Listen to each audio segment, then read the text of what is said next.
Coming up on This Week in Radio Tech, as a younger person, do you remember the dulcet tones coming over your radio that said, "I'm Bob Hardt, ABC News"?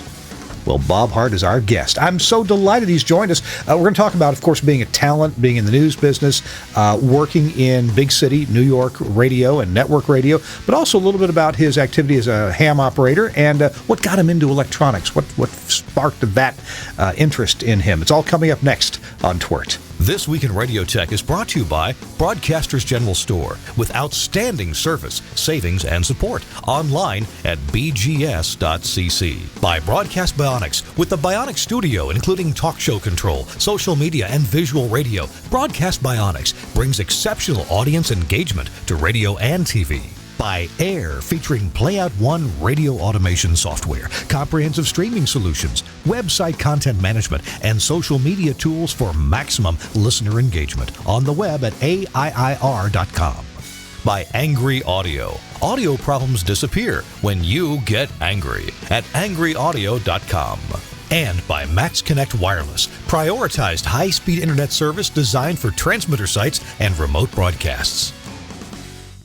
Hey, welcome into This Week in Radio Tech, the show where we talk about everything from the microphone to the light bulb at the top of the tower. I'm Kirk Harnack. I'm in the Nashville studio, the Telos Alliance studio in Nashville, Tennessee, actually. And thanks a lot to Telos Alliance, my full-time employer, for giving me a little bit of time off on Thursday afternoons, because to do what I love. I love doing this show. It's really awesome. It's fun to do, and I'm just proud to be here.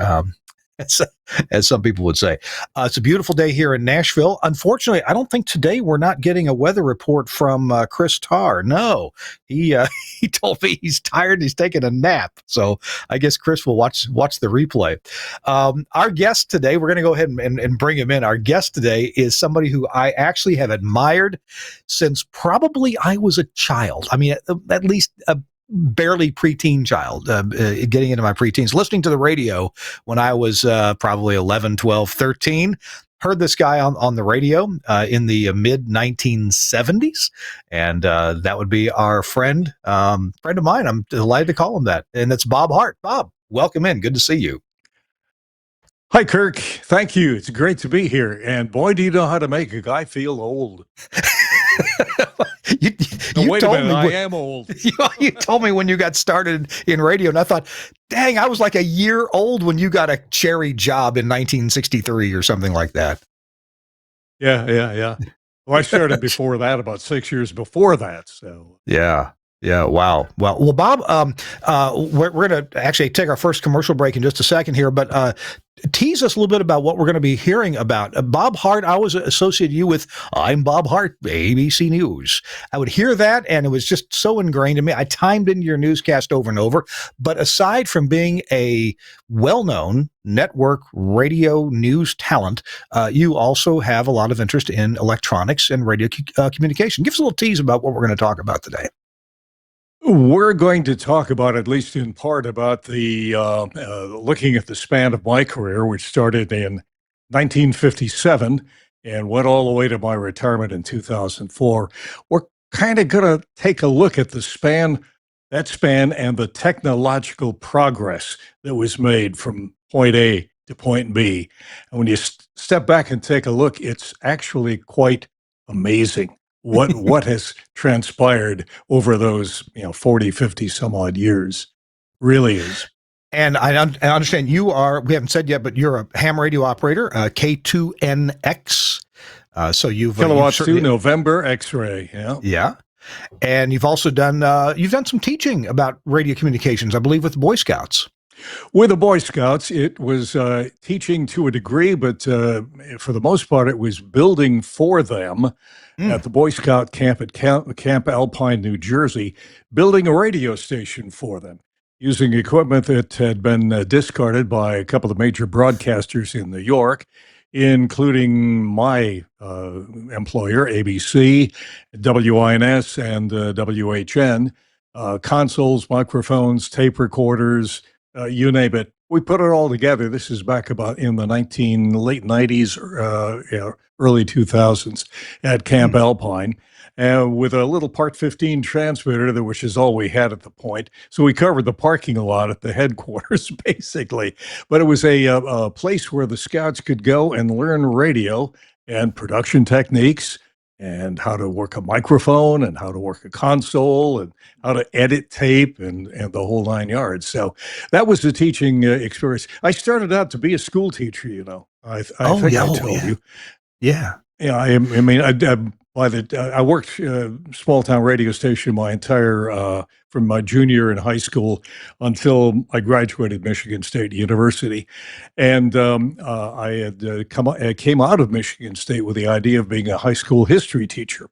I had my Michigan teaching certificate all set to go, and about a month before I graduated, I got a call from the news director at WXYZ in Detroit, Ed Hardy, with whom I had worked at this little station where I started. He'd gone on to Detroit. He said, "Hart, I need you to do summer replacement work in my newsroom. You've got your history, social science background.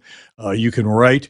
And I need you to fill in for all of my regular staffers over the course of 11 weeks this summer as they go on vacation. They work every shift on the station and see whether you like it." And I said, "Okay, I'm going back from my master's in the fall." He said, yeah, this is a summer job, unions, after a union scale. I said, "You got it." So day after I graduated, I went to work at WXYZ in Detroit. That was the start of 40 plus years with ABC. And 9 weeks into that summer job, they came to me and said, "We want you full time, Monday through Friday, morning news anchor and morning drive."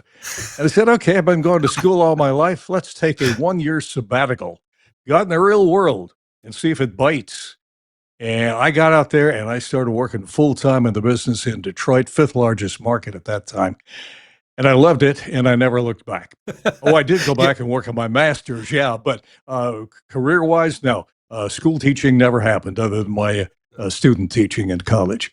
Bob, I am adequately teased. My interest is piqued, and we're also going to hear about your WABC days, ABC radio days, and I want to hear a little bit about ham radio. We got to take our first quick break, though, and I want to tell you about my friend Ricky Lee at AIR, AIIR. Air.com. They are the purveyors of the fine Playout One automation system and a new streaming service. Let's check it out. Hey, it's Kirk Harnack, and I'm here with Ricky Lee, the CEO of AIR. Ricky, you guys make a fantastic automation system, but streaming is a really big deal. Tell me about streaming with AIR. It really is. We've got a beautiful streaming platform with an incredible dashboard with fantastic analytics. And you can buy it for just $20 a month. All you can eat. No limits on bandwidth or bit rates.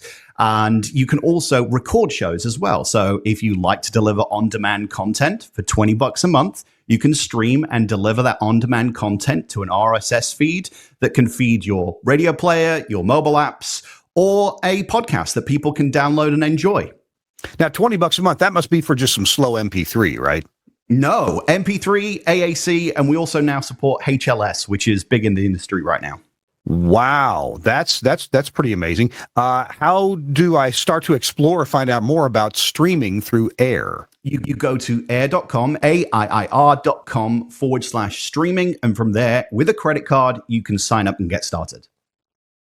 Really cool. They have a lot of things that radio stations need, content management for your website, Playout One automation in different levels, up to a pro level. That's what we use at our radio stations. Check them out at AIIR.com. Thanks so much, Ricky Lee, Dave Brierley-Jones, and everyone else, David Smedley and others, for sponsoring This Week in Radio Tech. I'm Kirk Harnack. It is a beautiful Thursday here in Nashville, Tennessee, but I'm speaking with Bob Hardt, a familiar voice from ABC Network News, and we're going to go through I want to understand some behind-the-scenes goings-on, what happens in newsrooms, maybe both from a performance point of view and from a technical point of view. So, Bob, welcome back, and you were just getting ready to tell us about some of your early work. You said you got hired at WXYZ in Detroit, right?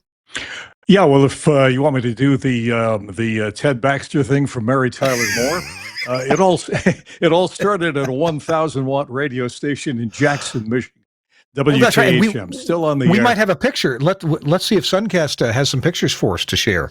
I think that I first think one. you do. It's yeah. Oh, that's it. All right. 16-year-old me, my first job on my birthday, August 30th, 1957. And that was our control room. And this is a look back into the technology at that time for small town radio. The console was an RCA-BC 3C, mono, of course. In the background, you'll see a rack full of Magnacorders, the old Maggies with a super fast rewind that would slice your finger off if you weren't careful. And the mic was an EV 664, as I recall. The earphones were Cleveite brush. And, the strange thing, I was thinking a moment ago about this, back then, it's quite a contrast to the way it is nowadays. Back then, even small stations like WKHM had engineers on staff full time. Not only the chief engineer, we had three full-time, three and a half transmitter engineers. The Oh my goodness! studios were downtown. Transmitter was out at Williams Lake, but we were a kilowatt, and we had a 3-tower by day, 4-tower by night directional. And under the FCC rules at the time, any station that was directional had to have a first phone setting on it 24, as long as it was on the air. That's So right. out at that transmitter site, we had engineers. We hardly ever saw them. They pretty much stayed out there in the weeds, and I used to hang out with them out there. That's where I learned a lot about broadcast electronics.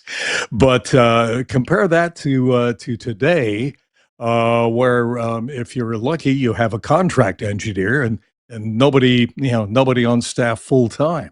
So that is a big difference. And in the studio, we didn't have engineers to run the board or do all that sort of thing. So that picture you saw me, I was doing everything. Down below me, we had a couple of Fairchild direct drive turntables for the records and the whole thing. Yeah. And that picture was taken about 2 years before we actually got our first cartridge tape machines. All of our spots were on reel-to-reels, played on those Maggies. Oh, what a bunch of work. Between records, it was a job, and most of them were on little 5-inchers. Between during the records, it was your job to rewind the old ones, put the new ones on, cue them up to whatever commercials you needed, and go from there. The first cart machines we had were RCA, what were they? RT7s, I think. This is like 1959, I think, something like that. And it amazed me when I got to the ABC radio network to start freelancing up there in 1969. I walked into the control rooms there. And what do we have in the way of cartridge machines? RCA RT7s. Same ones we had in Jackson, Michigan in 1959. That picture is a picture of me doing a remote broadcast. We did a lot of remotes at our, usually the afternoon drive disc jockey was on remote someplace. That was a picture of me doing a remote from a boat store. And we had a little console that was dragged out to each site by our chief engineer prior to the setup. Had 2 turntables, an RCA OP6 line amp, and an OP7 4-channel mixer. And that's where we did our remotes. And we did not have Martys in those days, not at my station. We were all connected back to the studio by landline through Bell toll test and all that sort of thing. Oh, and that was fun. That was fun. And they play the commercials and what have you, and jingles from the studio. And then from the remote, we would read the live commercials and play the records. And we did that a lot of times. So that was the fun part of it there. The only other thing I think I sent you in those pictures were some of the things we equipped our sales. Remember, we had actual salespeople that went out on the street and talked to local merchants and sold commercials. And they would take with us the coverage map for the station showing the skeleton head pattern of the radio station, what area we covered in central Michigan. They say, there you go. All right. That's a 3-tower daytime array with a kilowatt. There's Jackson, my hometown, and to the north, the state capital in Lansing.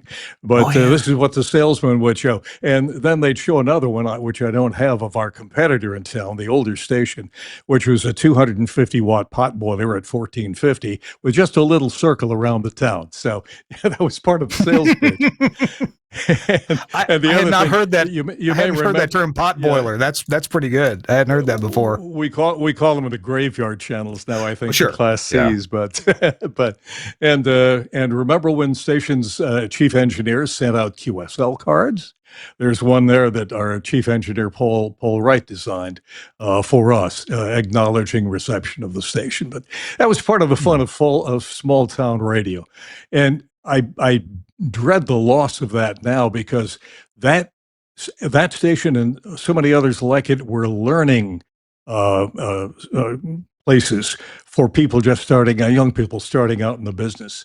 That's where you learned the basics. That's where you made a lot of your mistakes before you were able to move up to larger markets. And I think that's long now with computers in a closet running everything. I think that's pretty much gone. It's sad. I think we have two more picks from this first batch. Suncast, you can pop up whichever of those two you'd like next. Oh, there we go. Oh, doing news with an old RCA Junior Velocity. Yeah. It's a Junior Velocity. Behind you, Okay. you see, it's not a 44B. This, by the way, is if you get it into the picture, this is the big guy. This is the 44. This is my old mic from WXYZ, which you'll see in a few minutes. There we go. This survives to this day. Yeah, this survives to this day. This came from one of the Lone Ranger studios. What? Oh my goodness! It was, wow. Well, it was WXYZ was the station that originated Lone Ranger when it started as a radio show in 1933. Sergeant Preston of the Yukon, that sort of thing. So when I went to work there in 1963, I was working with a lot of the old timers who had staffed the Ranger broadcast, from producers to announcers to actors and what have you. And it was quite a learning experience about the history of radio when you sat down and talked to those guys too. But anyway, be that as it may. But that was the joy of small town radio. I think we got one more picture from this. I got one more picture from this batch. Okay. The console. Actually, this is. That was not actually our console. That's a stock picture I found, but that was our RCA console with tubes. You remember those things? Yeah. That was a great little console. I actually had one like that in my home for a number of years in New Jersey, small studio in my home. But that was basically the tool of the trade for us. That was master control and. That console to me looks warm and loving, and I like looking at it, except for one thing. If I'm not mistaken, I see some Christmas tree blocks in the back where you connect all your audio wires. Oh yeah. I don't care much for Christmas tree blocks. It's so hard to. I don't either. You're going to burn your fingers on soldering those. Oh, I know. I soldered more than a few wires to the one I had at my home, but I know what you mean. Anyway. Yeah. So, I'm sorry. You were getting ready to tell us where you went on after that, after WXYZ. Well, yeah. In XYZ, it was going to point out from the technical point of view. Of course, a bigger station. All the equipment there was Gates. And that was the first publicity picture there in front of this microphone I just had here of me doing the news in Studio B at XYZ, and that's my old news booth, Mike, and that has come and stayed with me all of these years. But the big difference in making a move from the small station to a major market like Detroit was, you were suddenly not able to do everything you used to do in small town radio. You got into a unionized situation where job categories were very narrowly defined. We in AFTRA, we were on the air. We did all the air stuff, but we could not handle tapes. We could not edit tapes. We could turn our mics on and off. That was about it. We did not ride levels. Levels were ridden by an IBEW engineer on the other side of the glass in master control.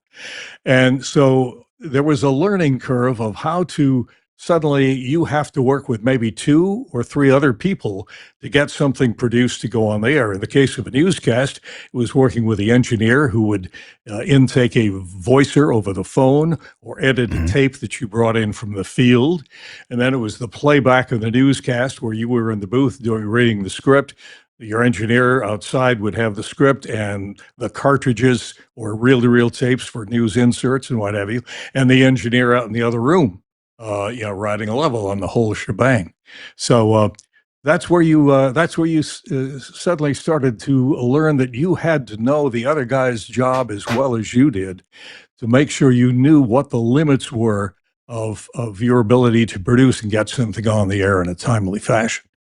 And so some of the hoops you would love this. Some of the hoops we had to jump through. Overnights at WXYZ, we didn't staff the news department, right?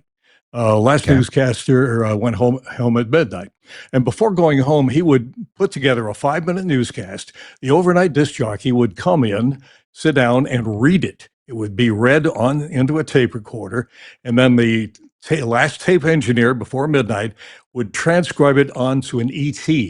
An acetate disc, an electrical transcription. And overnight, we didn't have networks. So the only newscast starting at 12:55 in the overnight hours until 6 a.m.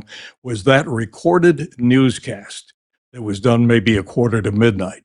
And every hour, the overnight disc jockey would put that, he was permitted to play back, he couldn't play back tapes. That's why it had to be put on the disc. He put the disc on the turntable, cue it up, play the newscast while he went out to take a leak or take a drink, or whatever it had to be. So that's how we got around the union staffing, and we didn't have staff a second engineer overnight for that. Help too. Just before we take our next break, help me understand a bit of the feeling of working with union engineers. I've seen little documentaries about some of the talent on the air. Like you later on in the show, you may mention Cousin Brucey, but I've seen where the talent and the engineers really got a good jive, and they really worked together. They got a good groove going, and they knew they could depend on each other for just the right timing and all that.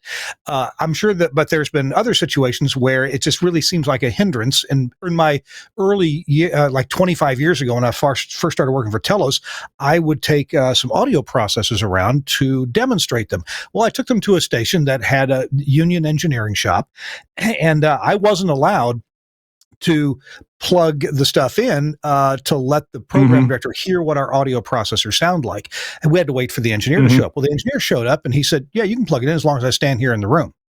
So I did all the work. The engineer stood there, because he had to be there. And I thought that, it kind of, it left, well, this is stupid taste in my mouth. So I got to believe there's obviously there was good aspects to that back when it was a thing at so many big city stations. I got the feeling it's less of a thing now. Tell me your own feeling about working in a union engineer environment. I will say this at the outset. I worked with some of the best engineers in the world who were union members, both IBEW and NABET. And as you point out, to work with them productively, it had to be a symbiotic relationship. The engineer had to be pretty much committed to getting out a decent product, as I was committed to producing one. And when those two factors gelled, it was like magic. It took a lot. I didn't have to do all this, cut and tape and dub and what have you. I mean, I could concentrate on writing my script. That was wonderful.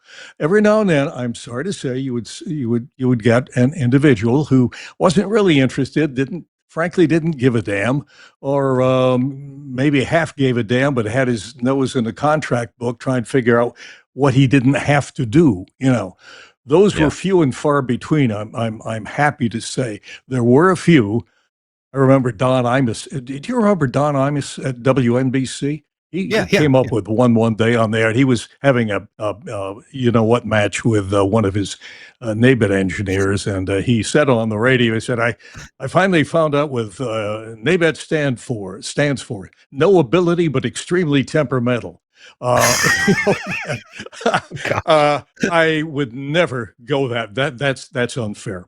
Totally. But, he obviously had his problems. But the symbiotic relationship between union engineer and talent is exemplified best by Dan Ingram, our afternoon disc jockey at WABC, top-rated guy in New York. We at WABC did not have a glass wall between the disc jockey and the engineer. They took that out. They sat on opposite sides of the console, engineer on one side, jock on the other, nothing between them. The disc jockey had a couple of racks full of cartridges with music behind him. The engineer behind him had the rack full of commercials and 6 cart machines to play. And when the microphone was on for the talent, there were 2 speakers, one behind the jock, one behind the engineer. When the mic went on, the only speaker that muted was the one behind the jock, so you wouldn't get feedback. The one behind the engineer stayed on. So the talent, the disc jockey, could take the earphones off and hear himself in the mix and the whole thing without wearing engineer. But it was passing cartridge tapes back and forth, giving instructions one-on-one without having to use an intercom or having a wall between you. And that you got the right engineers in there with a talent. It was magical. It really was. It really was.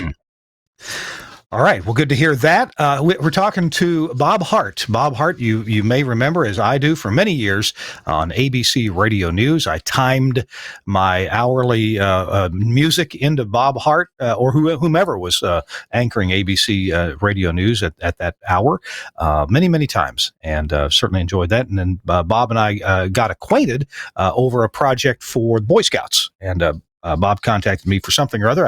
Something to do with an audio console. Maybe Bob will remember that story. Our show this week in Radio Tech is brought to you in part by Broadcast Bionics. I want to tell you about the virtual rack from Broadcast Bionics. Imagine deploying your entire broadcast infrastructure with just a few clicks, literally just a few clicks. No Linux expertise for, containerized software. None of that's required. Introducing Virtual Rack from Broadcast Bionics. It's the really revolutionary solution that simplifies containerized application deployment while ensuring top-tier reliability and resilience.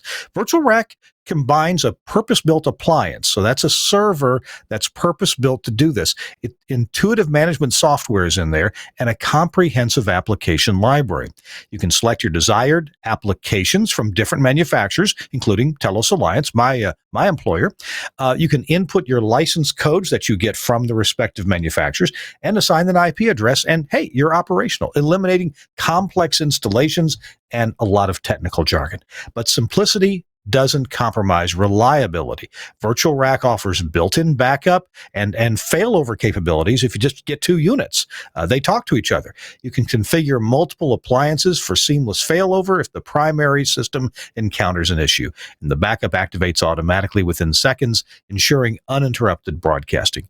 So whether you're a seasoned engineer or you're new to broadcasting, Virtual Rack empowers you to deploy containerized applications effortlessly.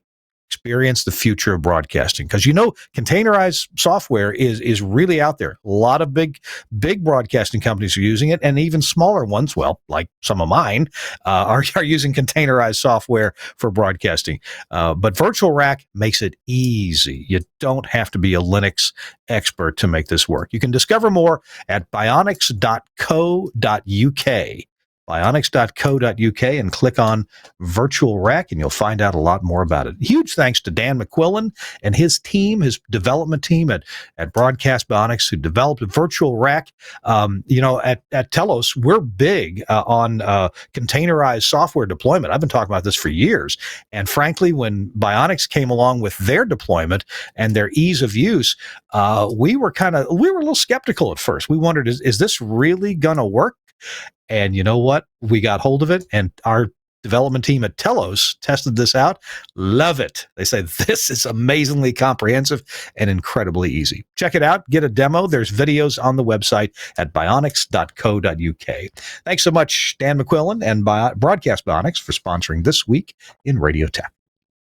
I'm Kirk Harnack. It's TWiRT, episode 751, and I'm Delighted that our guest today is Bob Hardt. You probably remember his voice from ABC Radio News if you've been in radio any time at all. And I think a lot of the audience is probably around my age, some younger, some older. I'm 63 now, and man, I sure remember hearing Bob Hardt on the radio. Hey, Bob, as long as we're talking about ABC Radio News, before we delve into the next area of your career, remind me of a few other names that you worked with that I would have heard on the ABC Radio News Network. All right. Well, if you were hearing me back then, your station was probably affiliated with the American Contemporary Radio Network, the newscast. Exactly. Newscast came down the pike at 55. That all started in the fall of 67 when ABC discovered a way to have more than one radio network without violating the FCC rules about multiple networks. And we split it into 4 networks. And I was on, and the original ABC network was always at 55. Contemporary took 55. Top of the hour was the information network. That was designed for information-oriented stations. The FM network at 15 after the hour for beautiful music stations, right? Bottom of the hour, the entertainment network, which specialized in programs like the Don McNeil Breakfast Club. Paul Harvey was on the E-Net, and then the Contemporary at 55. You would have heard on my network, the C Network, Joe Templeton in the morning, Don Gardner in the morning, right? Okay. Don Gardner in the morning, Keith Berman, Marty, what's Marty's name? I'm pulling a senior moment here, but people of that, Bruce Brown, Warren Dean, later on, Mary Margaret Myers. Oh, yes, Snow, absolutely, yeah. People like that. And, and on the top of the hour, the information network, the official Sirius network, people like Bob Walker, who was our longtime space coverage anchor, and so on and so forth. But yeah, lots of names passed by that. Hey, I wanted to recall one other story. We were talking about relations between talent and union engineers. Funny story. Right after I went to WABC in 1968, a few weeks into my tenure there, Win Lloyd, our chief engineer, who was such a great guy, loved him. We used to have long talks about pulse duration modulation and all sorts of things about the time we put in our first big Gates transmitter. Anyway, when I was walking by his office one day, he said, "Bob, come in. I need to share something with you." And he said, this engineer, who shall remain nameless, filed a grievance against you. It was the first one I ever had filed against me at WABC, and one of the only ones, I'm proud to say. But he said, I want you to read this. And he said he filed a grievance against you for carrying your own personal set of Clevite brush headphones into his big studio where you had to do some voice track recording.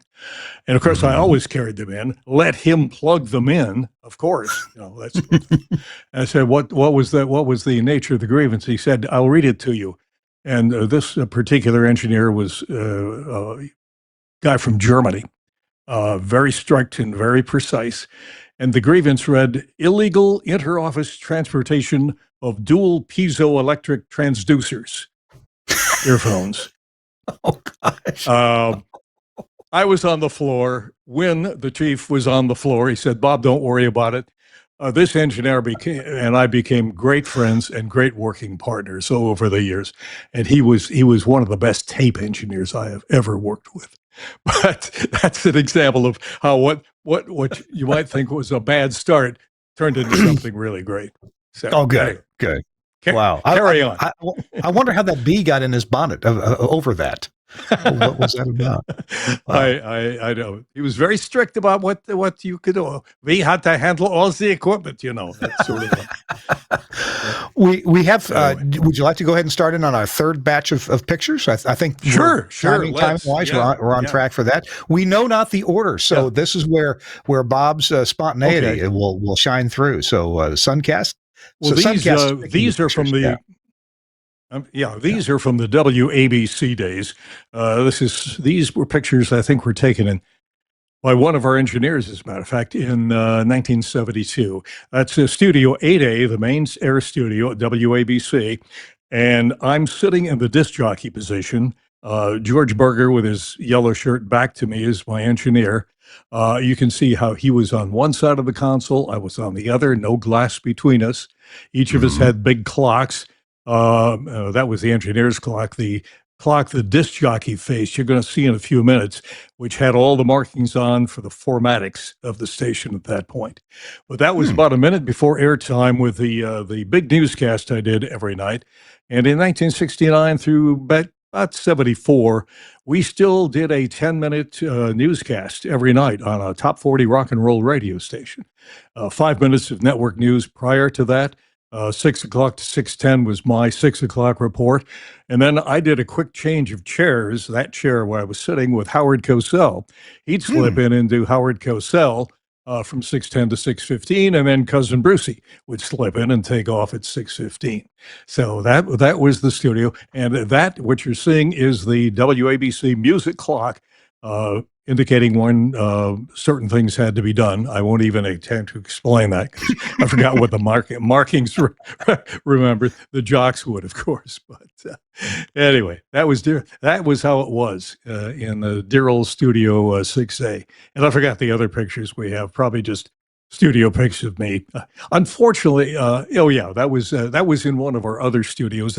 That was the auxiliary studio, 8B, right next door. And as we downsized that 6 o'clock into a 5-minute report, I made the move into 8B next door for the newscast to give the disc jockeys a little more setup time in the big studio. But that, look at the height of that cart rack. That cart rack height. Yeah. That's a big boy. That was.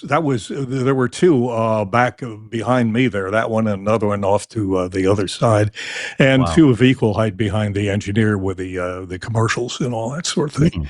And in the air studio, I think 2 or 3 behind the jock and 2 behind the engineer. So yeah, everything was on cart. Everything was on cart, and we had one engineer there who specialized in dubbing everything to cart. And cart control, quality control. The top of the console you're seeing there is a custom-made Gates console. Gates, when I first got there, had custom-made all of the consoles that we had, except in some of the back studios, they were stock Gates. But the WABC Air consoles were all custom-made by Gates. Later, we upgraded to some custom-made consoles by a British firm called Rupert Neve. Those were amazing. Boy, I would have loved to operate one of those, but I couldn't, obviously. But they were really sophisticated and designed for stereo too. I know for a short while we were experimenting with Con AM stereo. Nobody knew about it, but we were on the air with it for a while. So WABC AM was actually an AM, Con AM stereo for a short while. I remember Leonard Kahn and his AM stereo. Sure.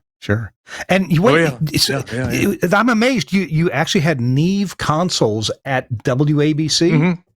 Wow. Oh yeah. Those. I mean, usually you think of Neve as strictly recording consoles, not broadcast consoles. Unfortunately, I don't have a picture of one. I'll try to scare one up for you someday. But no, WABC was that station was a moneymaker. The license for WABC was a license to print money. This is before FM, knocked us off the map in the late 70s. But that station was a moneymaker. I mean, our salespeople, bless them, didn't have to go out and make calls. They sit there and answer the phone, and take orders over the phone that way. And they're going to. I will give this to ABC, and this was ABC under the original owners, ABC. Paramount, Leonard Goldenson and all, before Cap Cities took us over. They spared no expense with the equipment in there. The compressor that gave WABC its distinct sound was a Teletronics LA, what was that? LA2, I think? Something like that. Sure. It was, you remember those? They're still made. They're still made. And actually, I've got a friend right here in Nashville who rebuilds them. And the rebuilt ones he can literally sell them for $15,000 plus each. I want to say he quoted me $45,000 that one guy was willing to pay for something. But yeah, those are quite valuable. crazy That's about it. well, that's the quality of equipment we had. And Lodi, our transmitter site, was no slouch either. When I went there, we were using a General Electric BTA 50A, I think was the transmitter, our main 50 kilowatt transmitter. It was not stock. It had been rebuilt by Fred Zellner, the engineering genius for the ABC owned and operated radio stations. He replaced the final modulator and final RF tubes with special beefier tubes. I think they too were British manufacture. And instead of a modulation transformer for a 50 kilowatt station, our modulation transformer was rated for double that, for 100 kilowatt, just to give us extra headroom and the whole thing. Yeah. It's that kind of, and one of our engineers, by the way, our transmitter engineers, the late Wayne Ely, he was one of Les Paul's engineers. Les Paul lived only a few miles from our transmitter in Lodi. So Wayne would get in after sun off, on a Sunday night, or doing tone runs and what have you, and he'd have Les Paul over at Les's house with a wideband receiver and running a frequency response curve to make sure we were flat up to 15 kilohertz. And we were flat to 15 on AM. So wouldn't that be great if it was still that way? That NRSC curve screwed everything. Well, and overpacking the dial screwed things up too. Yeah. Oh, wow. Totally. We've got a couple more noise pictures. Level factor these days. Yeah, the noise level. Yeah, we got a couple more pictures in this batch. I think if I'm wrong, Suncast, let me know. But I thought there was another couple. Yeah, there we go. That was the fellow in the picture with me is Jack Maher, W2EHD. We were news competitors in Detroit. We worked for competing stations, but we ran into each other on the street, became friends. And after I got to New York, my boss said, "Hey, Hart, I need another." This was the point where we were converting from staff announcers reading the newscast that writers wrote to what were called, in union terminology, reader writers. I was the first reader writer. I wrote my own newscast and then read them. And Jack was the second, and the boss says, "Hart, I need another one of you for the morning drive. Do you know what I mean?" And I said, "Well, look at WKNR in Detroit, Jack Maher, John Maher. His delivery is flawless. He's a great guy." 3 months later, Jack was in New York doing morning drive. I was doing afternoon. We lived about 5 minutes from each other in northern New Jersey. Both hams, both big in our local ham club out there.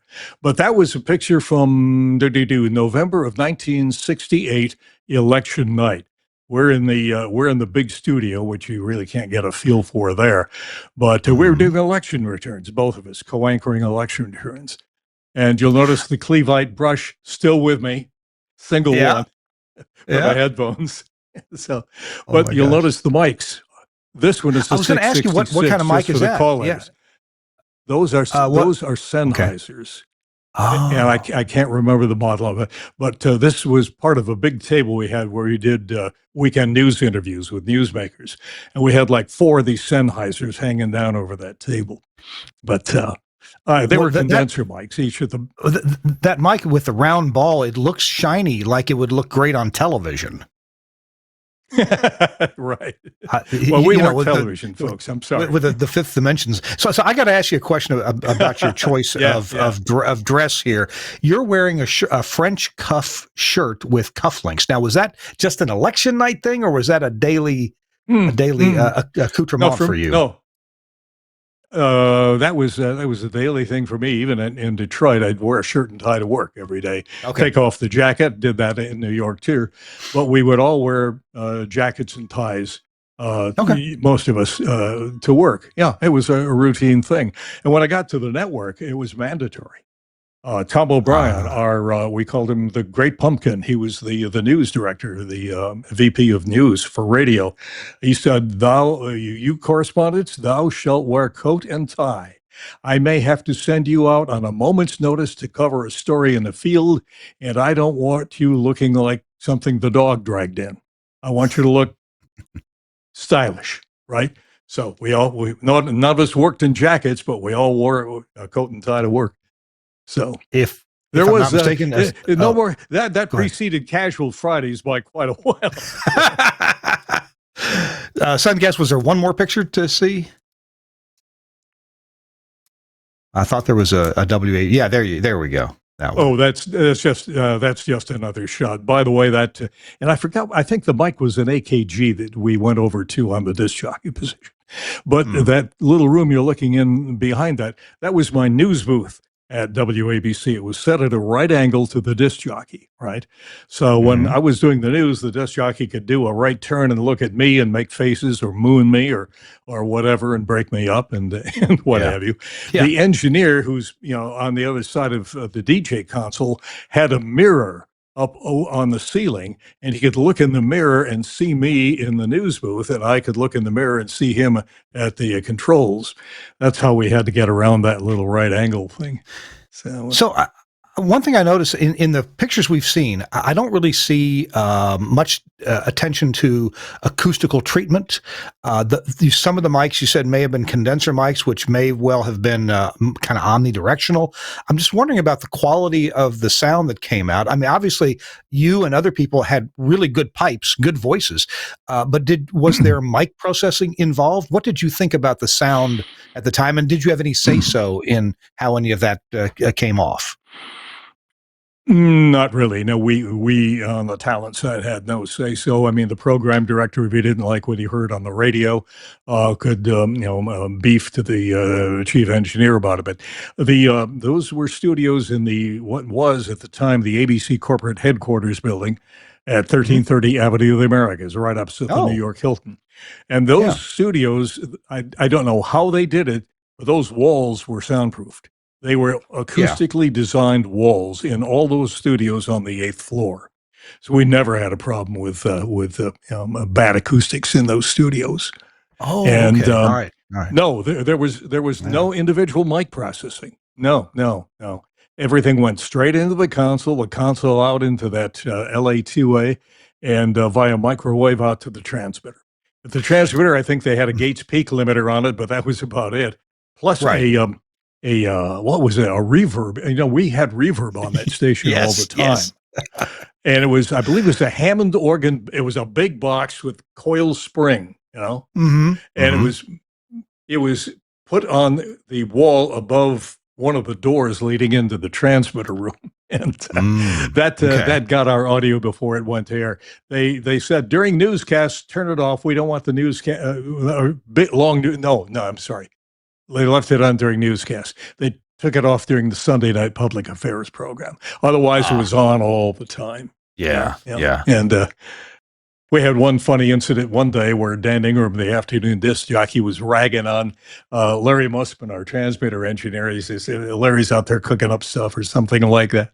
And Larry went over and wham on the side of the reverb unit and whang.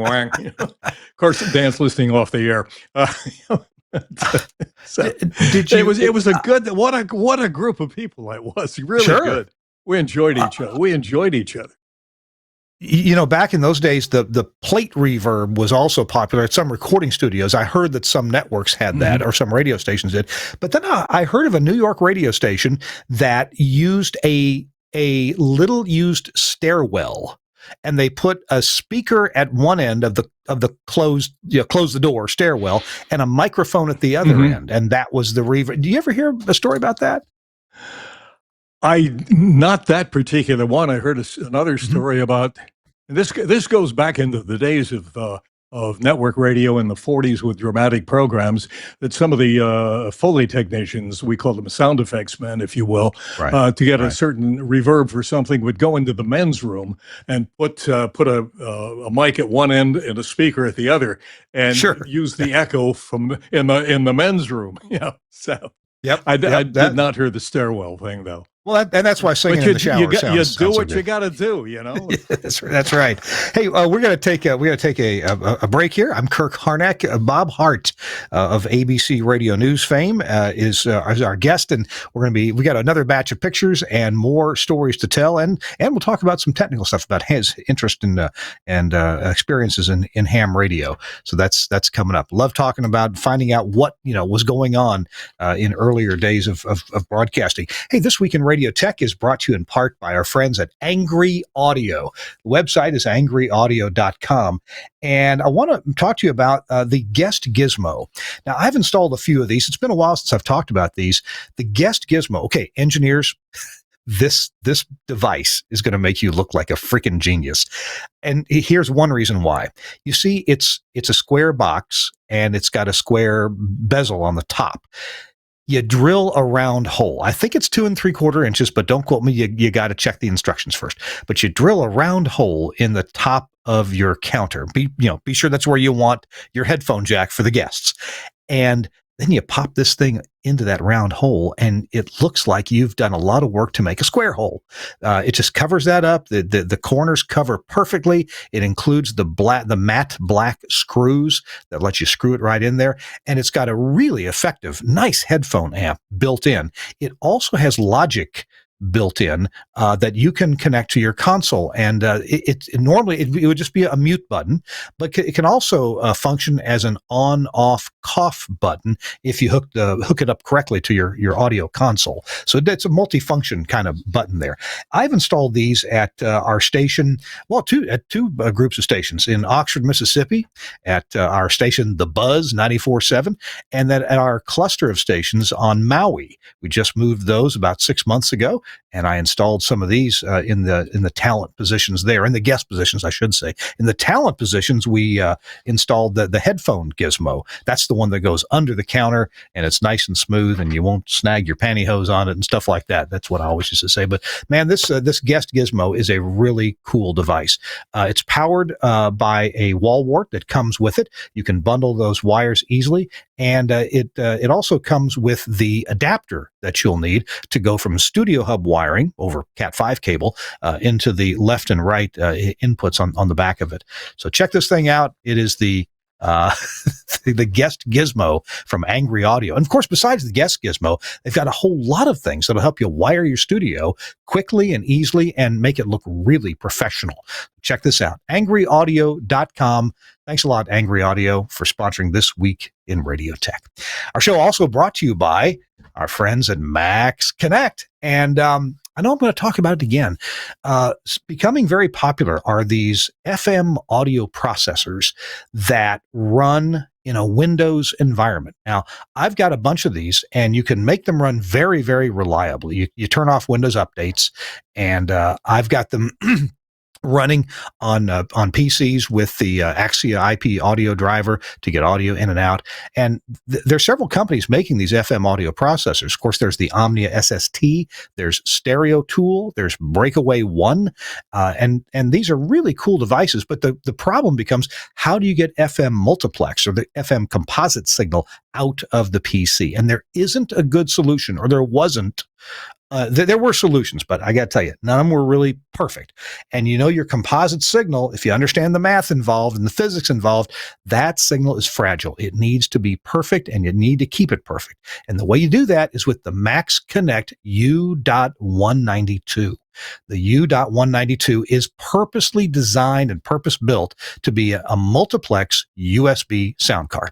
So it doesn't require a driver on your PC, because that's already built into Windows. It's a class-compliant driver. And you plug it in, and you can use this box for your analog or your digital audio going into the computer, but you can, more importantly, you use it for the audio coming back out.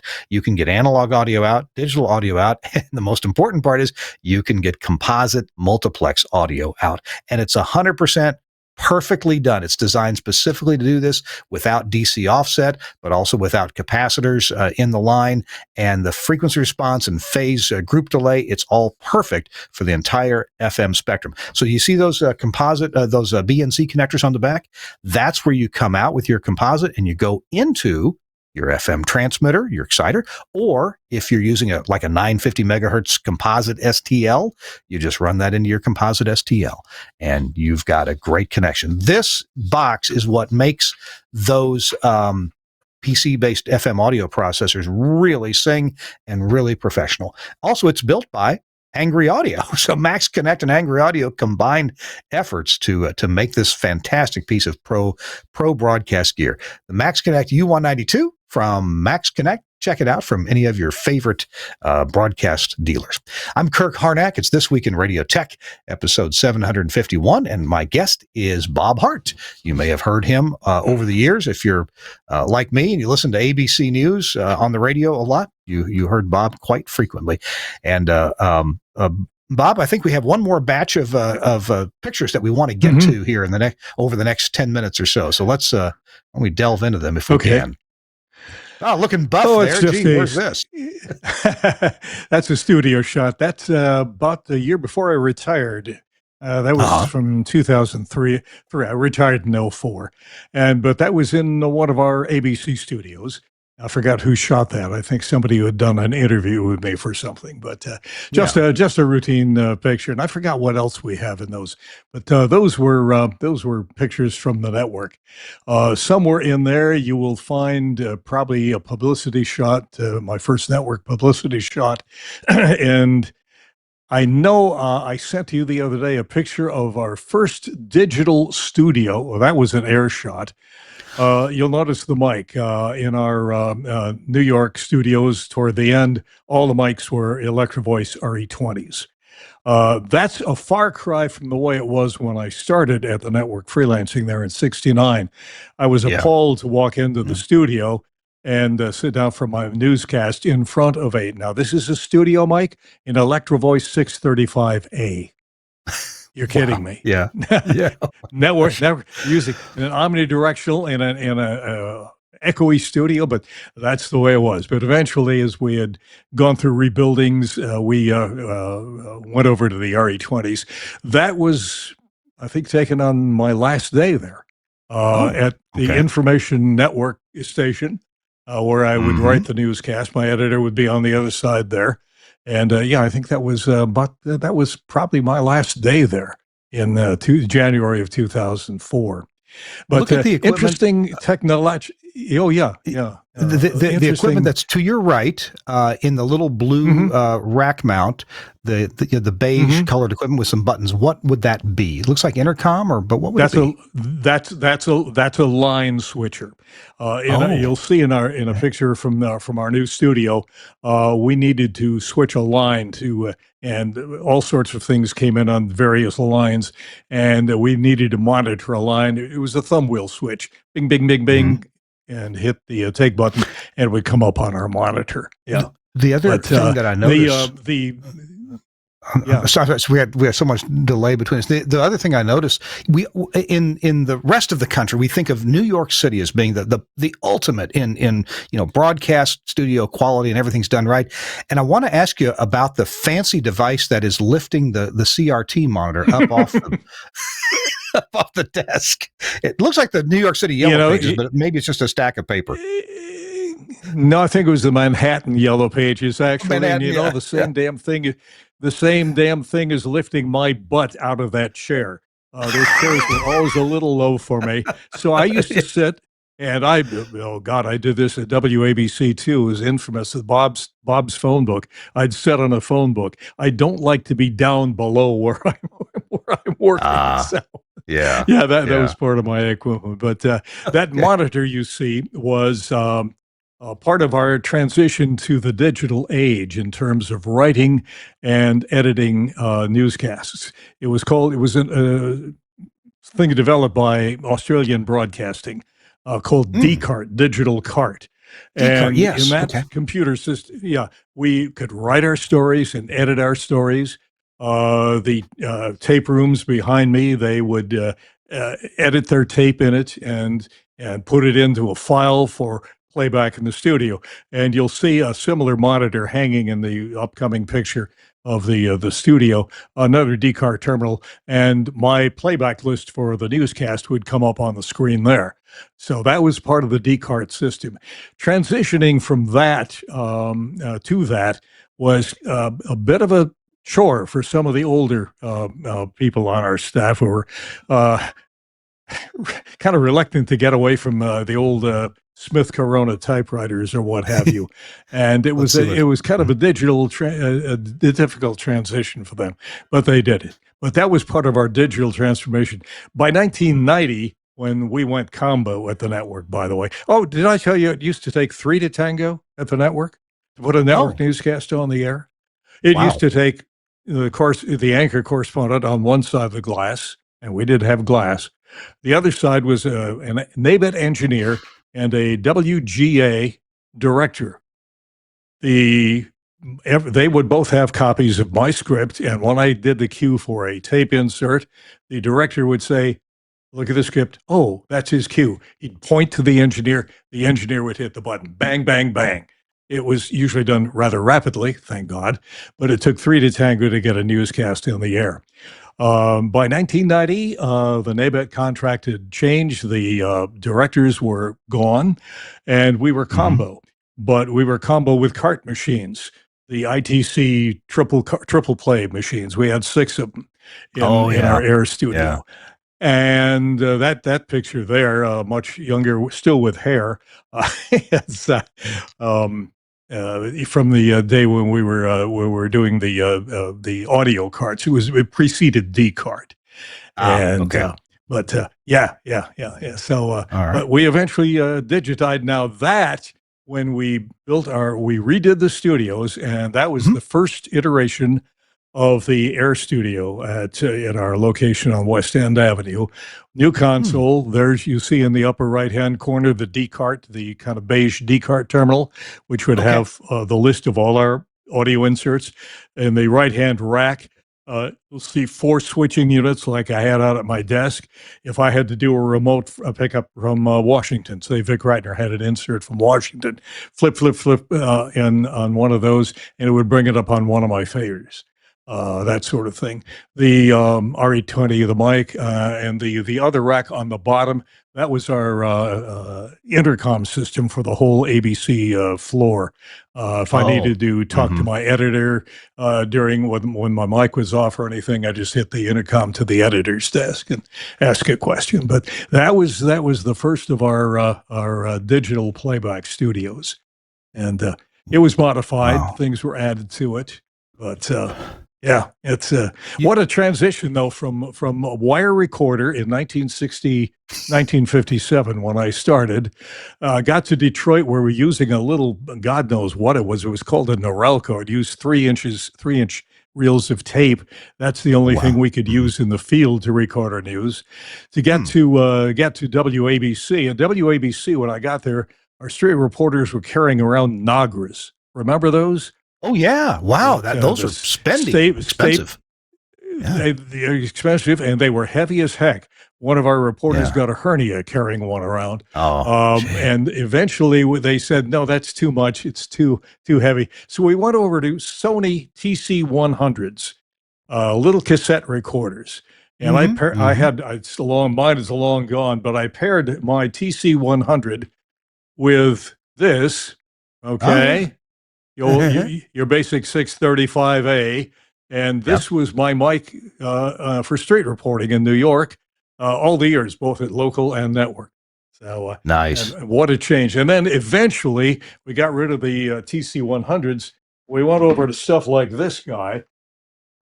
This is a Marantz cassette. Yeah, I was going to ask you if you used the Marantz. Okay. Yep, we did. This was complete with XLR inputs and the whole thing. But yeah, this was my favorite. We could do a lot with that. But what a transition, from wire recorders to tape, and then eventually, and the reporters who came after I retired were using digital recorders in the field. So we could talk a whole nother hour. I got one quick question about talent, and then we'll take our last break, and then after that I'm gonna put you on the spot, which it'll be time for our tip of the week. Once again, your host terribly forgot to ask you about thinking of a tip of the week, so you'll have 2 minutes when we start the spot break. But I do want to ask you about other talent. You mentioned the name Vic Reitner, and I've heard that name so many times in my life. But I'm wondering, did you guys ever commiserate with reporters or anchors from other networks?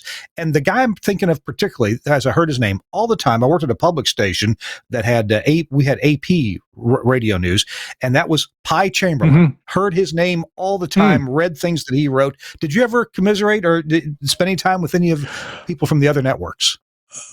I did not know him. He was based in Washington, and yes, that's if we right. happened to be in the field, we would commiserate with our fellow correspondents from the other networks and what have you.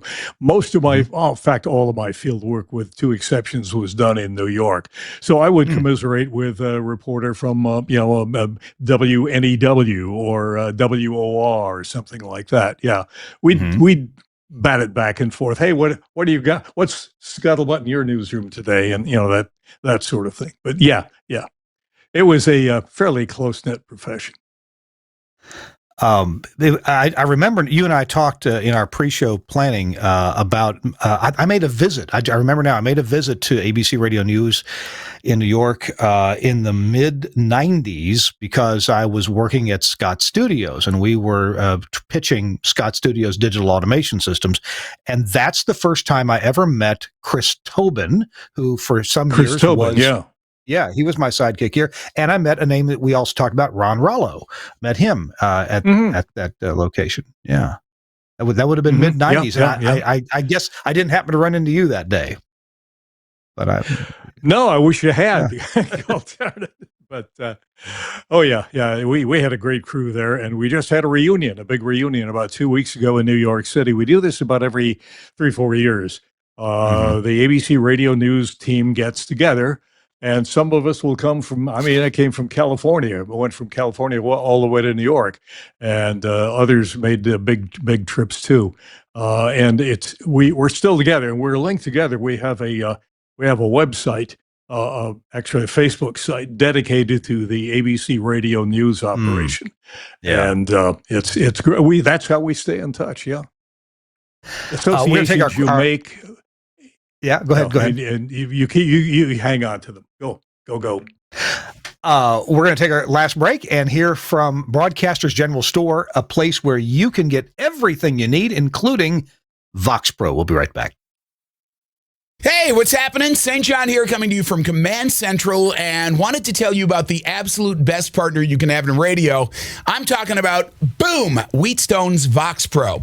Now, a lot of folks have used previous versions of Vox Pro, all awesome, but I want to tell you about some of my favorite new features in 7. And for folks who've never used Vox Pro before, I'm about to tell you why it's an absolute game changer and essential for really fast-paced multi-element radio. Lots of different audio software out there. Why Vox Pro? Because it was designed for radio. It's the only software designed to do what we needed to do, which is record, edit, playback in real time. When I say lightning fast, I'm going to show you how fast you can edit stuff up in Vox Pro right now. Literally 3 clicks on the controller, mark left, mark right, everything that gets marked, you hit delete, it goes away. It's literally that fast. So we're going to take this part right here. Boom, from caller 9 to him saying, I'm ready. 5, ready for that secret sound. Boom, all of that stuff, hit delete, it goes away. Here's your edit. You are tackling secret sound, caller 9. I'm ready, St. John. So one of the best features of version 7, this is awesome. It's effects macros, and you can literally put a chain of effects together so that instead of having to normalize a phone bit and then use noise reduction on it and EQ it and all that, you can literally build a chain. One button, this one's called call right here. I just click that. All of those processes happen instantaneously. Literally saves 80% of your editing and cleanup time. Final thing that I love about Vox Pro, and there's so much more to get into, but one of my favorite things, you can load it on a laptop. I've literally done my show from a hotel room in Armenia to the conference room at, this was fun, jury duty. Great thing, no one could tell the difference. Vox Pro makes it totally easy. Telling you, if you're looking for the best on-air partner, call my friends at Wheatstone, ask them about Vox Pro, and you will be glad you did. And to order one and get your best price, call Broadcasters General Store. Their website is bgs.cc. But I did say call, didn't I? So that would be 352-622-7700.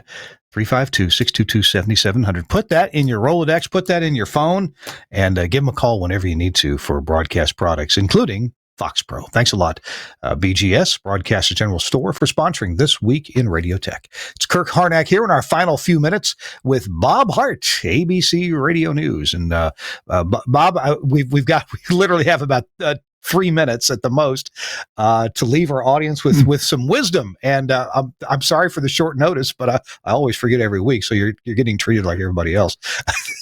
Thank you. I appreciate that. You have one more story or a word of wisdom you'd like to pass along to our audience? Words of wisdom, as they say. Now, my only words of wisdom would be, whatever you do in life, be passionate about it.